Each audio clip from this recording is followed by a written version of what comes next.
Hello everyone, स्वागत है आप सभी का स्वराज एजुकेशन के इंस्टीट्यूट के यूट्यूब चैनल पर।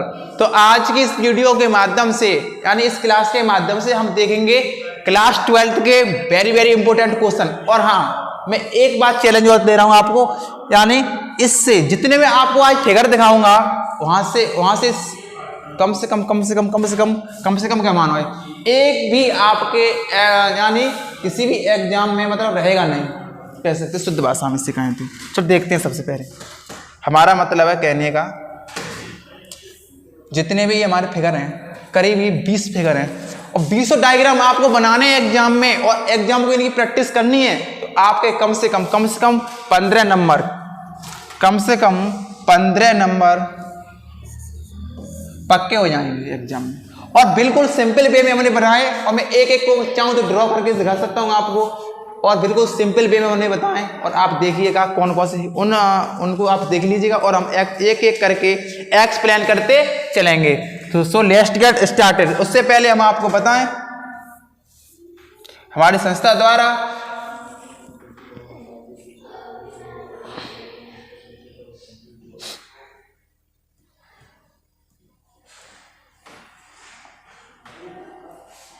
तो आपको डायग्राम ज्यादा याद नहीं करने, जितने हम बताएं उतने आपको डायग्राम पढ़ने हैं, ठीक है।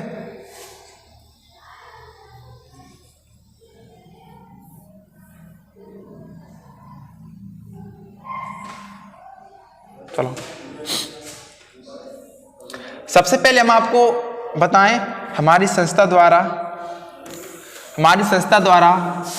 आपको चैलेंज दिया जा रहा है। हर स्टूडेंट बिना कोचिंग के करेगा 90% से अधिक अंक अपने एग्जाम में लेकर के आ जाएगा। यानी ये बोर्ड प्रिपरेशन हमारी कराई जा रही है। 2000 हमारा टारगेट है 2023 का। किसका टारगेट है? टारगेट 2023 का टारगेट है। और आपको ये क्लास डेली शाम और सुबह डेली एक क्लास दी जाएगी, जिससे हमारे एक महीने में 90+ से ऊपर करनी है तो करनी है। यानी ये क्लास है बायोलॉजी की, और हिंदी में आपको मिलेंगे नोट्स। क्या मिलेंगे? नोट्स मिलेंगे।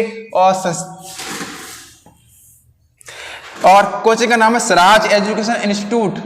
और ये नोट्स हमारे देख सकते हो, इस प्रकार से ये नोट्स हैं। और ऑनलाइन पूरी टोटली क्लास ये ऑनलाइन है। और इस नोट्स के हम देखते हैं फीचर क्या क्या है। सबसे पहले देखिएगा यहां पर देखो, ये सिंपलीफाइड एनसीईआरटी द्वारा डिजाइन किए गए नोट्स, और इसमें माइंड मैपिंग टेक्निक द्वारा इन नोट्स को क्रिएट किया गया है। अगला नेक्स्ट पॉइंट है हमारा डिजाइन बाय इनोवेटिव टेक्निक। यानी इस नोट्स को हमने इनोवेटिव टेक्निक द्वारा क्या किया है? डिजाइन किया है। क्या किया है? डिजाइन किया है। मींस कहने का मतलब, इनोवेटिव का सबसे पहले आपको मतलब बता दें। इनोवेटिव मान होता है नया। इनोवेटिव माने नया तरीका या नए तकनीकी द्वारा इस नोट्स को डिजाइन किया हुआ है। तो अब हम देखते हैं एग्जाम के पॉइंट ऑफ व्यू से जितने इंपोर्टेंट हैं, यानी कितने इंपोर्टेंट हैं, वो हम क्या देखेंगे? डायग्राम को देखेंगे। जिसे हम डायग्राम नहीं, हम अपनी भाषा में क्या बोलते हैं? चित्र। हिंदी वाले क्या बोलते हैं? इसे चित्र बोलते हैं। और इंग्लिश वाले बच्चे बोलते हैं इन्हें फिगर। क्या बोलते हैं? फिगर। और ये क्वेश्चन आपके लॉन्ग आंसर में आएंगे। फिर भी आप इन चित्र की मदद से आप long answer question, short answer type question, long answer type question, किसी प्रकार का क्वेश्चन है या एमसीक्यू क्वेश्चन है, आप इसके जरिए से सीख जाओगे। आपको ये डायग्राम, सारे के सारे डायग्राम आपको याद करने हैं। चलो और मैं आपको बताऊंगा। पहला डायग्राम है हमारा, पहला डायग्राम किसका है? पहला है हमारा ह्यूमन एग का। किसका है बेटा? ह्यूमन एग का, यानी मादा अंडाणु। यानी आपसे एक क्वेश्चन पूछा जाएगा, मनुष्य के शरीर की सबसे बड़ी कोशिका कौन सी होती है? मनुष्य के शरीर की सबसे बड़ी कोशिका कौन सी होती है? कौन सी है? Egg cell. कौन सी है बेटा? Egg cell. और एग सेल को जो ह्यूमन में होती है उसे बोलते हैं ओवम। क्या बोलते हैं? ओवम। यानी ये फिगर किसका है? ओवम का है। ओवम में यानी हिंदी में होते हैं मानव अंडाणु की संरचना। सबसे पहले मैं आपको बताऊं, अंडकोशिका में सबसे भीतर जो पाया जाता है उसे बोलते हैं केंद्रक, और इंग्लिश में इसे बोलते हैं न्यूक्लियस। क्या बोलते हैं बेटा? Nucleus. Am I clear this point? And next point, move on. अगला पॉइंट है इसके जस्ट बाहर, केंद्र के बाहर जो अगली जो लेयर पाई जाती है उसे बोलते हैं पीतक कला। क्या बोलते हैं? पीतक कला। और इस पीतक कला के और केंद्रक के जो बाहर इन दोनों यानी केंद्रक तथा पीतक कोशिका के जो मध्य में जो लिक्विड पाया जाता है यानी जो द्रव पाया जाता है उस द्रव को हम बोलते हैं, क्या बोलते हैं? साइटोप्लाज्म। क्या बोलते हैं बेटा? कोशिका द्रव, और इंग्लिश में बोलो तो cytoplasm. Cytoplasm. Am I clear this point? अगला पॉइंट हम बात करते हैं कोरोना रेडिएटा। कोरोना रेडिएटा सबसे बाहरी लेयर होती है ह्यूमन एग की यानी मानव अंडाणु की सबसे बाहरी कोशिका क्या कहलाती है? Corona radiata. अब मैं आपसे उम्मीद करूंगा ये चित्र आप आसानी से बना लोगे, आपको कुछ नहीं करना है। इस चित्र बनाने में सबसे पहले आपको इस तरीके से एक सर्किल बनाना है, सर्किल के बाद दूसरा सर्किल बनाना है, और दूसरा सर्किल बनाने के बाद आप क्या करोगे? इस तरीके से ड्रॉ करते चले जाओगे।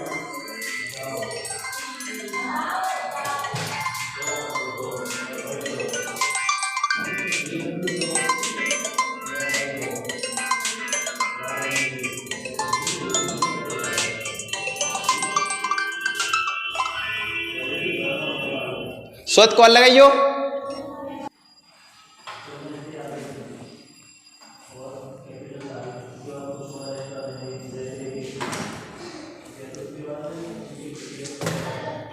से कुछ टेक्निकल इश्यू था इसलिए। अब इसके बाद हमको क्या करना है? अब दूसरा हमारा फिगर है स्त्री जनन तंत्र का यानी फीमेल रिप्रोडक्टिव सिस्टम का। इसे इंग्लिश में बोलते हैं बेटा फीमेल रिप्रोडक्टिव सिस्टम यानी मानव का जनन तंत्र यानी फीमेल का यानी स्त्री का जनन तंत्र। और इंग्लिश में बोलते हैं इसे बोलते हैं बेटा सॉरी फीमेल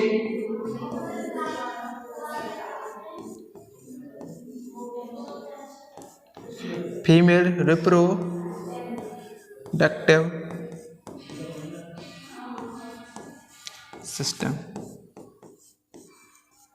कौन सा? Female reproductive system. अब जो अगला हमारा जो फिगर है वो कौन सा है? इस फिगर को आप देख लीजिएगा। कहाँ है भैया? पहुंचो। हाँ, ये टीएस ऑफ ओवरी, ये हमारा है नर। किधर गया भैया?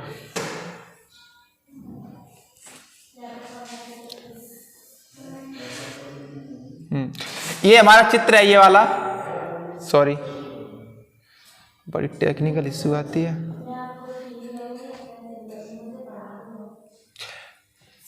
देखो ये हमारा क्या है? टीएस ऑफ ओवरी है,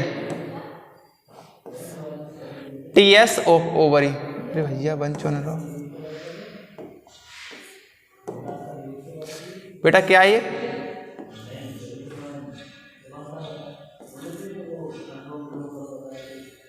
क्या है? TS of ovary. और टीएस ऑफ ओवरी आपके एग्जाम में पूछी जाएगी, और इसीलिए आप टीएस ओवरी का भी चित्र बनाना सीख लीजिएगा। चित्र आपको दिख रहा है, वीडियो को पॉज करके आप देख लीजिए। हमारे पास इतना टाइम नहीं है कि मैं हर चीज आपको बताऊं, मैं बनाना सिखाऊंगा अभी। आप अगर आप अपने आप प्रैक्टिस करते तो और अच्छी बात है। और ये हमारा क्या है? शुक्राणु संरचना। ये बेटा किसकी है? शुक्राणु की संरचना यानी स्पर्म की। किसकी है बेटा? स्पर्म की है। यानी ये क्वेश्चन कब पूछा गया था? ये क्वेश्चन 2006 में, ये नरजनन तंत्र का, नरजनन तंत्र का। और ये हम आपको बनाना सिखाएंगे अभी। देखो ये कौन सा है? ये नरजनन तंत्र का है। इसे बोलते हैं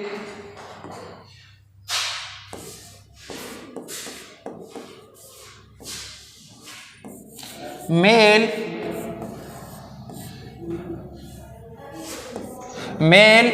रिप्रोडक्टिव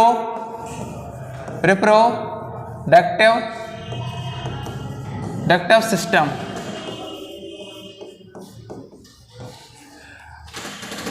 इस तरीके से आपको ड्रॉ करना है ये डायग्राम, बिल्कुल सिंपल वे में। ये टेस्टिस हो गए,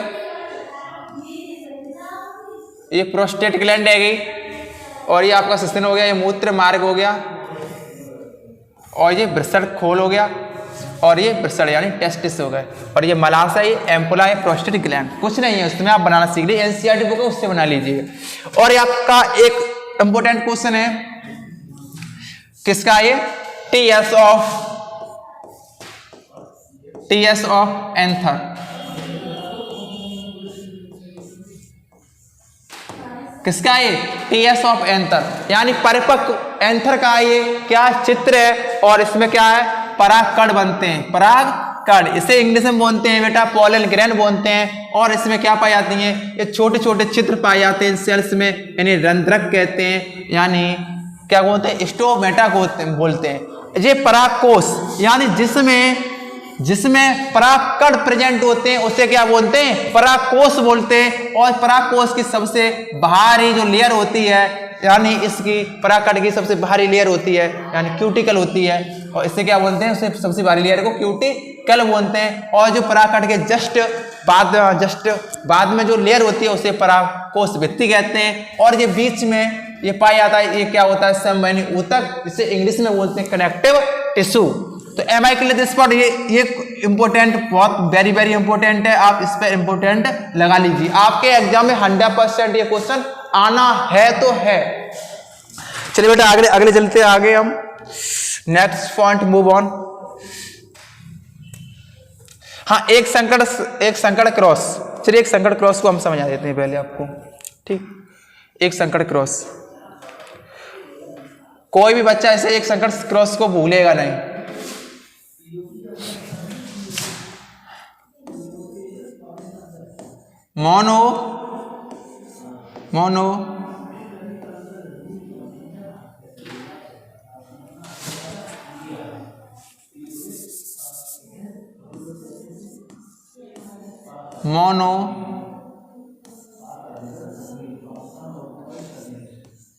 मोनो हाइब्रिड क्रॉस।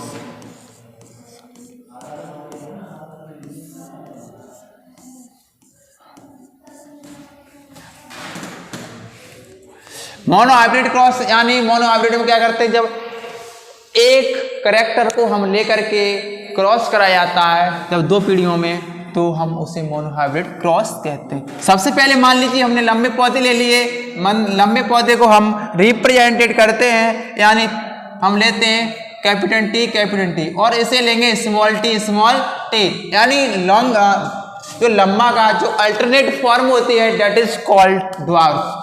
क्या होती है, ड्वार्फ होती है। तो इसमें हम यानी एक लंबे पौधे में, एक छोटे पौधे में हम क्या कराएंगे, क्रॉस कराएंगे, और क्रॉस कराने के बाद हम इसके बनाते हैं गैमीट बनाने की ट्रिक आपको बता दी हमने। और हमारे तरीके से अगर आप पढ़ोगे जेनेटिक्स, तो मैं 100% श्योरिटी के साथ कह सकता हूँ, इतनी सिंपल कोई भी नहीं बताएगा। तो यहाँ पर आ गया कैपिटल टी आ गया बेटा, और यहाँ पर आ गया स्मॉल टी, क्या आ गया, कैपिटल टी और स्मॉल टी। अब क्या होगा, इसके बाद आपको करना है, इसमें दोनों को क्या करना है, मिला देना है, और यहाँ पर ये हमारे संकर पौधे प्राप्त हो जाएंगे। कैसे, संकर पौधे प्राप्त हो जाएंगे। मैं आपसे उम्मीद करूंगा आप यहां तक क्लियर, आपको समझ में आ चुका होगा। इसके बाद हम क्या करेंगे, ये हमारी पीढ़ी कौन सी है बेटा, F1 पीढ़ी है। क्या है बेटा, F1 पीढ़ी या फर्स्ट जनरेशन। F1 पीढ़ी का सेल्फिंग करा देंगे, यानी स्वपरागण करा देंगे, तो हमें क्या प्राप्त होगा उससे भी देख लीजिएगा। यानी इसकी क्या करा देंगे, हम सेल्फिंग करा देंगे, capital T small T, capital T और स्मॉल टी, यानी यहाँ से अलग अलग ये हो जाएंगे। जब गैमीट हम बनाएंगे, अब इसका क्या करा देंगे, हम क्रॉस करा देंगे। तो यहाँ पर जो डेटा में प्राप्त होगा, कैपिटल टी प्राप्त होगा, और यहाँ पर प्राप्त होगा कैपिटल टी स्मॉल टी, और एक प्राप्त ये हो गया, एक प्राप्त ये हो गया, और इसका क्रॉस इसमें करा दिया तो इससे प्राप्त हो गया। इसका क्रॉस इसमें कराया कैपिटल टी स्मॉल टी, और इसका क्रॉस अब जब आप कराओगे इसमें तो स्मॉल टी क्या प्राप्त हो गया, स्मॉल टी। यानी कह सकते हैं अगर यहाँ पर रेशियो हमें कितना प्राप्त हो गया, 3:1 प्राप्त हमें रेशियो हो गया। किसका, मोनो हाइब्रिड क्रॉस का। अगर यहाँ पर हम देखें जीनोटाइपिक रेशियो देखें, ये हमारा कौन सा है, लक्षण प्रारूपी अनुपात है। कौन सा है बेटा, लक्षण प्रारूपी अनुपात। लक्षण प्रारूपी क्या है बेटा, अनुपात है। क्या अनुपात है। अगर इसी के द्वारा हम दूसरा देखते हैं genotypic ratio, means genotypic ratio आखिर होता क्या है देख लीजिए। जहां पर आप जीन की स्टडी करते हैं that is called genotypic ratio. So genotypic ratio में क्या करेंगे, एक पौधा लंबा, दो पौधा हाइब्रिड और एक पौधा कैसा है बेटा, एक पौधा कैसा है स्मॉल। तो इसे माना फिनोटाइपिक यानी जीनोटाइपिक रेशियो कितना है 1:2:1। Am I clear this point? So next point